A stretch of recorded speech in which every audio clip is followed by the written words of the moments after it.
তুমি যে আমার ভালো খবর চাও, তুমি কি আমার খবর জানো? না তো। এর আগে আমার 3 বিয়ে হয়েছিল, আমি ঘুরাইছি।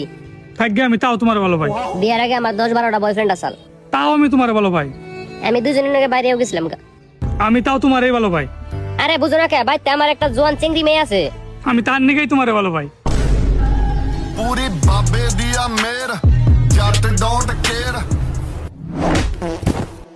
ওই শুনো, হ কও। সরি, আমি তোমার লগে ব্রেকআপ করবার চাই। কিন্তু কে কালকে না তুমি আমার প্রপোজ করলা? কালকে আমি একটা রোমান্টিক সিনেমা দেখে ইমোশনাল হয়ে গেছিলাম, তাই তোমারে প্রপোজ করছিলাম। আজকে আবার কি দেখছো? সাবধান ইন্ডিয়া। শোনা, I love you. I love you too. শোনা, তুমি আজকে আমার একটা প্রমিস করেছো, তুমি আজকে থেকে আমার লগে জীবনে মিশা কথা কবা না। ওকে সোনা, তুমি আমারে প্রমিস করো, তুমি আমার লগে মিশাতে কবা না। তাহলে হাসা করে কও, জুয়েল কারা। মাসুমা কেরা। আই লাভ ইউ শোনা। আমারও বিবাহের আলাপ চলতেছে। তাই নাকি?